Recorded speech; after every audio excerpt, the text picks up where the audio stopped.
베드로전서 2장 4절부터 8절 말씀까지 함께 보십니다. 베드로전서 2장 4절부터 8절 말씀까지 우리 한 절씩 교독하시겠습니다. 제가 먼저 읽겠습니다. 사람에게는 버림바가 되었으나 하나님께는 택하심을 입은 보배로운 산 돌이신 예수께 나아가 너희도 산돌같이 신령한 집으로 세워지고 예수 그리스도로 말미암아 하나님이 기쁘게 받으실 신령한 제사를 드릴 거룩한 제사장이 성경에 기록되었으되 보라 내가 택한 보배로운 모퉁이 돌을 시온에 두노니 그를 믿는 자는 부끄러움을 당하지 아니하리라 하였으니 그러므로 믿는 너희에게는 보배이나 믿지 아니하는 자에게는 건축자들이 버린 그 돌이 모퉁이 돌의 머릿돌이 되었고 함께 읽습니다. 또한 부딪히는 돌과 걸려 넘어지게 하는 바위가 되었다 하였느니라. 그들이 말씀을 순종하지 아니하므로 넘어지나니 이는 그들을 이렇게 정하신 것이라. 아멘. 베드로전서는 주님의 이름으로 고난받는 이들에게 위로를 주시는 말씀입니다. 예수님을 믿지만 드러내놓고 예수 믿는다고 하기가 참 어려운 그런 핍박이 있는 그런 상황 속에서 세상과 구별된 삶을 살아가고 있는 소아시아 일대의 성도들에게 위로의 메시지를 담고 있습니다.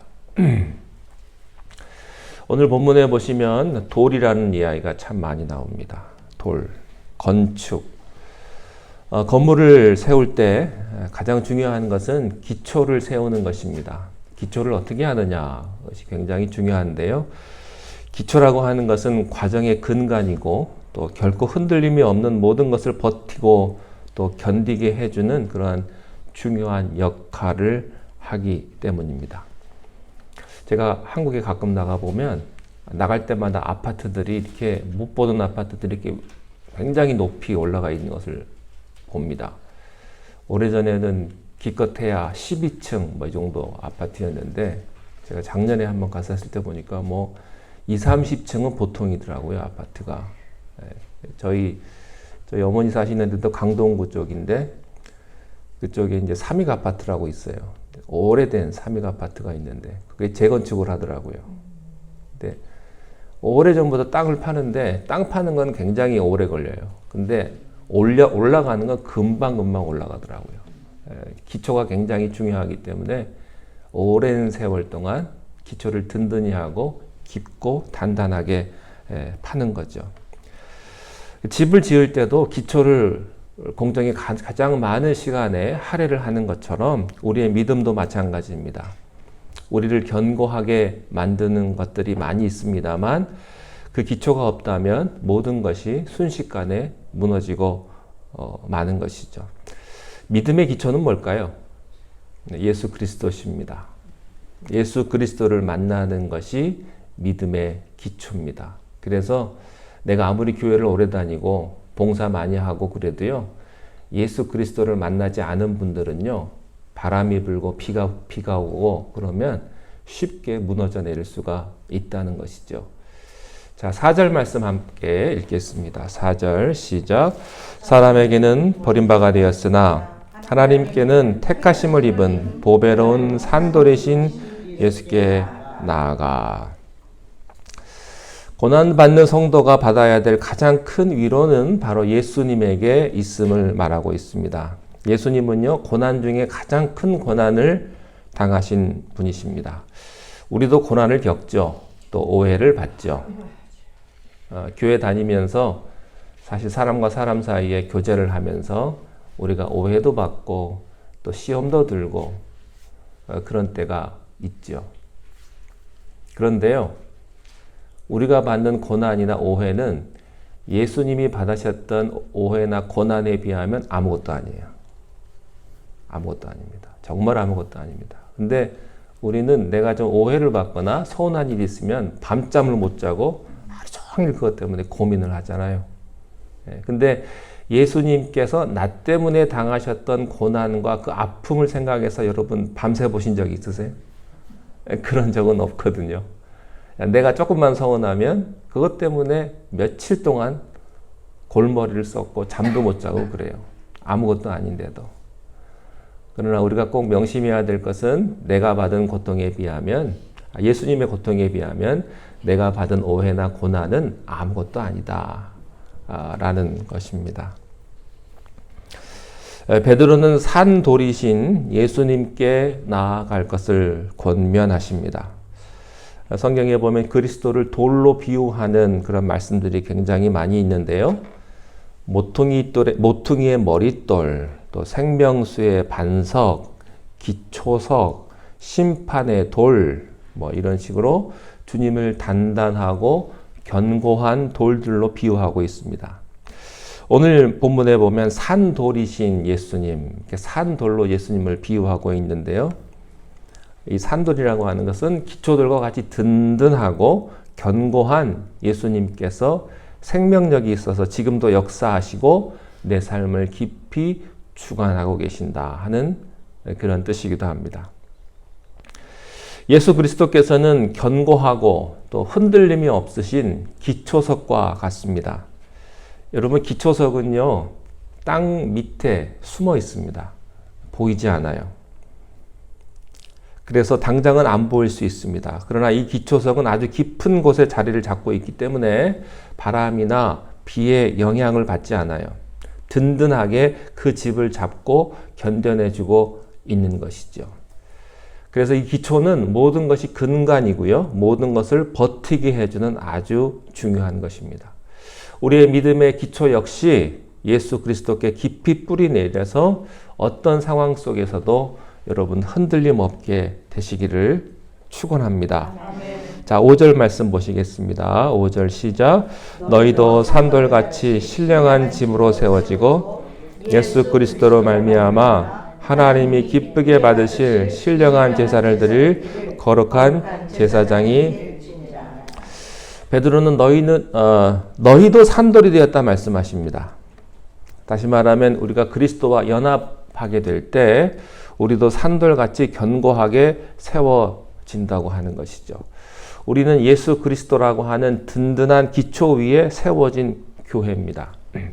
마태복음에 보면 비유의 말씀 가운데 모래 위에 지은 집과 반석 위에 지은 집, 이 두 집을 비유를 하지 않습니까?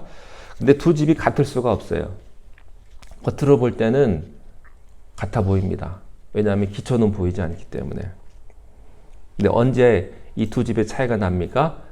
위기가 오고 폭풍이 몰아오고 어려움이 올 때 이 두 집은 차이가 나타난다는 것이죠.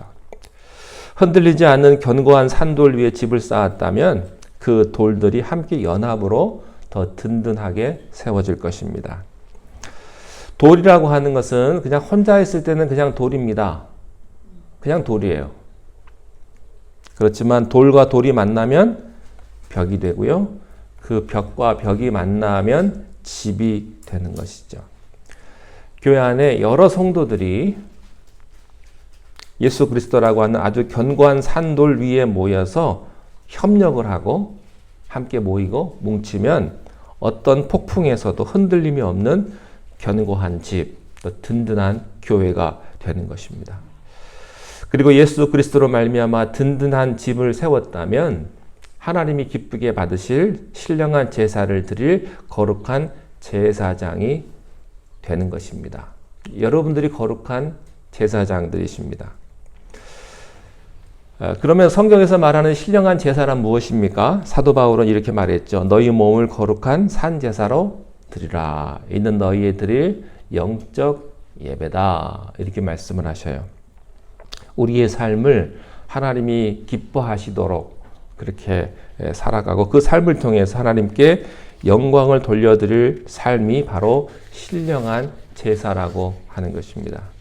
그러니까 이 신령한 제사는 그리스도와 우리가 함께 연합하는 것을 의미합니다. 연합하는 것은 무엇입니까? 다른 거 아닙니다. 하나님과 동행하는 것이고요. 하나님과 동행한다는 말은 내가 항상 하나님을 생각한다는 것입니다. 내 옆에 누가 함께 있다는 것을 생각하는 것하고 나 혼자 있다는 것 생각하는 것하고는 완전히 다른 겁니다. 내 옆에 누가 있다고 생각하면요, 말도 함부로 못합니다. 조심스럽고요. 생각을 해요. 옆에 사람을 신경을 써야 되기 때문에 하나님과 동행하는 것은 그런 것입니다. 그래서 하나님과 함께 동행하면서 중요한 삶의 선택을 할 때 그 선택권을 하나님께 드리고 주님과 함께하는 삶이죠. 그것이 바로 그리스도와 연합한 삶으로 드리는 예배가 되는 것입니다. 그러면서 우리들에게 거룩한 제사장이 되라고 말씀을 하세요. 여러분, 제사장은 어떤 사람입니까? 그 선택받은 사람, 그 사람만이 성막에 들어갔을 때 지성소에 들어갈 수 있고요. 나를 대신해서 제사장이 제사를 대신 드려줬던 것이죠. 그러니까 누군가를 통해서만 내 죄를 대신, 그러니까 내 죄를 대신 지고 들어가서 대신 제사를 드렸는데, 이제는 구약시대와 달리 우리는 각자가 주님 앞에 나갈 수 있는 거룩한 제사장이 된 것이죠. 자, 6절 말씀 함께 보시죠. 6절 시작. 성경에 기록됐으되 보라, 내가 택한 보배로운 모퉁이 돌을 시온에 두노니 그를 믿는 자는 부끄러움을 당하지 아니하리라 하였으니. 이 말씀은 이사야서 말씀을 인용한 내용인데요. 여기서는 예수님을 보배로운 모퉁이 돌이라고 이렇게 소개를 합니다. 모퉁이 돌. 모퉁이 돌은요, 벽과 벽을 세우는 아주 중요한 기준이 되는 돌을 의미합니다. 그 당시에 이스라엘 날씨는 뭐 여기하고도 비슷할지 모르겠습니다만 건조했습니다. 그리고 옛날에 집을 지을 만한 재료가 얼마나 많이 있겠습니까? 나무도 이렇게 많지 않았을 때고, 뭐 콘크리트도 없었을 테고, 그러니까 돌을 가지고 집을 지었죠. 집을 지을 때 그렇게 주로 돌을 가지고 사용을 했는데, 그 돌이 자연에서만 얻을 수 있잖아요. 그런데 자연에서 얻을 수 있는 돌이 반듯하게 있을 리가 없습니다. 모양이 너무나 제각각일 거예요. 다양한 모양을 가지고 있고 또 크기도 다양했을 것입니다. 그래서 그 돌 가운데 가장 반듯하고 또 가장 직각인, 그리고 가장 튼튼한 돌을 모퉁이의 기준을 삼아 세워두고, 그리고 그 옆과 그 위로 다른 돌들을 쌓아서 올렸던 것이죠. 그것이 바로 모퉁이 돌입니다. 이 모퉁이 돌은요, 다른 돌들을 쌓기 전에 가장 먼저 쌓아가지고 기준점을 삼아주는 그런 역할을 하는 것입니다. 돌과 돌을 연결하고 벽과 벽을 연결하는 튼튼한 돌, 그것이 바로 모퉁이 돌이었다고 하는 것입니다. 예수 그리스도께서는 우리의 모퉁이 돌이십니다. 그리스도의 이름으로 구원받은 성도들은요, 누구를 중심으로 모여야 합니까? 목사 중심으로 모이는 게 아니고 그리스도 중심으로 모이는 것입니다. 그러니까 여러분 구역예배나 또 교회 가족들끼리 모였을 때도요, 거기 안에 누가 계세요? 주님이 계신 거예요. 주님이. 교회 안에서 모였을 때는 좀 생각을 하는데 밖에서 모일 때는 그 생각을 잘 못합니다. 그렇지 않습니다. 교인들끼리 모였을 때는 항상 그 가운데 누가 계세요? 주님이 계세요. 두세 사람이 모인 그곳에 나도 함께 하겠다. 꼭 기억하십시오. 여러분이 누구와 함께 만나든, 특별히 우리 교회 가족들을 만나면, 성도들을 함께 만나면 그 가운데 주님이 계신다는 생각을 꼭 할 수 있기를 바랍니다. 예. 그리스도의 중심으로 우리가 모여야 되고요. 그리고 나의 삶의 기준을 모퉁이 돌이신 예수 그리스도를 중심으로 살아야 하는 것입니다. 나의 삶이 그리스도 중심으로 집중돼야 되고요. 나의 가정이, 우리 가정이 그리스도 중심으로 집중되어야 합니다. 우리의 모든 삶은 그리스도 중심으로 살아가야 합니다. 내 중심이 아니고, 내 생각이 중요한 게 아니고, 예수님 생각이 중요하고요. 예수님 말씀이 중요하고요. 내 기분이 중요한 게 아니고요. 예수님 마음이 중요한 겁니다. 우리가 예수님 중심으로 세워질 때 하나님이 나를 견고하고 또 흔들리지 않는 집으로 우리를 세워주시는 것입니다. 어떤 삶의 어려움과 고난 속에서도 결코 무너지지 않는 믿음의 삶이 될 수 있도록 도와주시는 분이 바로 예수 그리스도시라는 것이죠. 그리고 더욱이 교회 안에서도요, 그리스도를 말미암아 우리가 연합돼야 되는 줄로 믿습니다. 예수님께서는 이방인과 유대인이 연합할 수 있는 모퉁이 돌의 역할을 감당하셨습니다. 돌과 돌이 모퉁이 돌에 기대어 견고하게 세워졌던 것처럼 여러분 모퉁이 돌이 없었다면 돌과 벽은요 아무런 힘도 없이 무너지게 될 거예요. 여러분들도 교회 안에서 이런 모퉁이들과 같은 역할을 할 수 있기를 바랍니다. 만날 수 없고 대화가 안 되고 소통이 안 되는 그곳에 여러분들이 모퉁이 돌이 되셔서 서로와 서로를 이어주고 서로와 서로를 화해시켜 줄 수 있는 그런 축복이 여러분에게도 있을 수 있기를 바랍니다. 우리의 경험이나 또 우리의 물질이나 우리의 봉사로 주님의 교회를 든든히 세울 수 없습니다. 우리는 좀 다르게 생각하죠. 교회가 좀 돈도 좀 있고 봉사하는 젊은 사람도 좀 있으면 교회가 든든히 세워진다라고 생각합니다만 그렇지 않아요.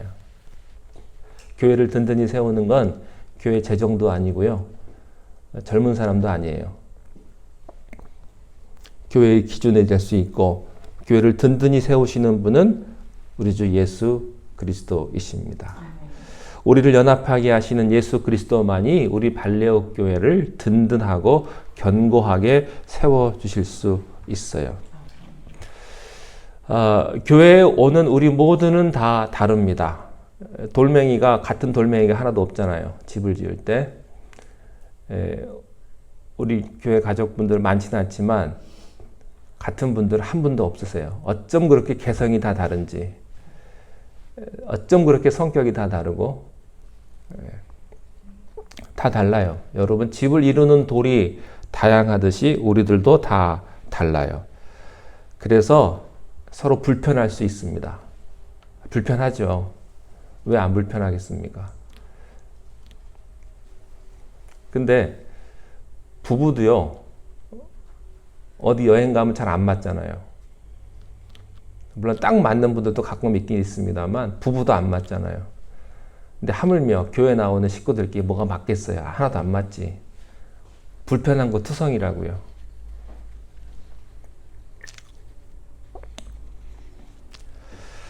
그래서 서로 부담이 될 수 있습니다. 그러나 주님의 은혜를 생각하면서 우리의 모퉁이 돌이신 그리스도를 의지하여 여러분 기쁨으로 연합할 수 있게 되시기를 바랍니다. 자, 또 한 가지의 돌이 소개가 되고 있는데 없어서는 안 될 돌이 하나가 있어요. 그것은 마지막에 세워지는 머릿돌 이야기입니다. 머릿돌. 우리 7절과 8절 말씀까지 함께 읽겠습니다. 시작. 그러므로 믿는 너희에게는 보배이나 믿지 아니하는 자에게는 건축자들이 버린 그 돌이 모퉁이의 머릿돌이 되고 또한 부딪히는 돌과 걸려 넘어지게 하는 바위가 되었다 하였느니라. 그들이 말씀을 순종하지 아니함으로 넘어지다니 이는 그들을 이렇게 정하신 것이라. 예수님은 믿지 않는 사람들로 인해서, 예수님을 믿지 않은 자들로 인해서 버림을 당하셨습니다. 그리고 고통을 당하셨고 십자가의 그런 고난을 짊어지셨습니다. 그런데 하나님께서는 건축자들이 하찮게 여겨서 버린 돌을 우리 주 예수님을 머릿돌로 삼으셨다고 하는 말씀입니다. 여러분, 머릿돌은 가장 큰 의미가 있는 돌입니다.